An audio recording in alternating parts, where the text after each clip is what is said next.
గౌరవనీయులైన ప్రధానమంత్రి శ్రీ నరేంద్ర మోడీజీ గారికి నమస్కరిస్తూ ఒక చిన్న విన్నపం. దయవుంచి పీఓకేని స్వాధీనం చేసుకోనండి. దయవుంచి పీఓకేని స్వాధీనం చేసుకోనండి.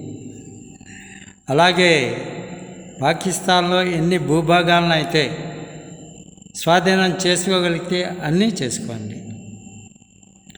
ఇదేదో మనం దురాక్రమణ చేయటం లేదు.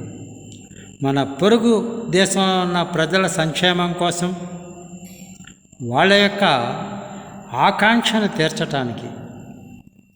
ఎందుకంటే పాకిస్తాన్ ప్రజలు భారతదేశంలో మింగిలింగ్ అయిపోతే, కలిసిపోతే బాగుంటుంది అన్న ఒక ఆలోచన వాళ్ళల్లో అంకురించింది.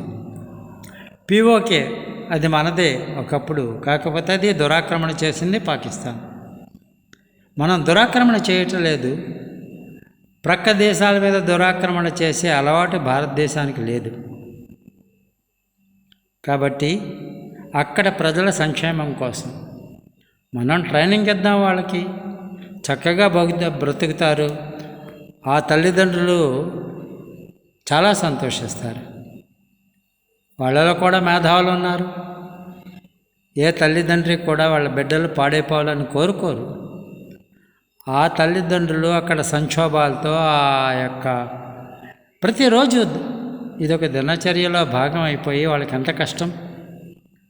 మనం చేయగలిగింది ఈ మాత్రం ఆ ప్రజలకి సంక్షేమం కోసం చేయగలమన్న ఆశతో చెప్తున్నాను తప్ప మనం ఏదో పక్కవాడిది దోచేద్దామన్న ఆలోచన నాకు లేదు. ప్రియమైన ప్రధానమంత్రి శ్రీ నరేంద్ర మోడీజీ, ఆలోచించండి. మీరు కూడా, మీకు సలహాలు ఇచ్చే మంది ఎంతోమంది ఉంటారు. కానీ మన పొరుగు నుండి మాటికి చీటికి డిస్టర్బెన్స్ ఉండకూడదు. పెహల్గాం సంఘటన తర్వాత పెహల్గాంలో అక్కడ ఉద్భవించిన పరిస్థితిని బట్టి నేను ఈ వీడియోని ప్రజెంట్ చేస్తున్నాను.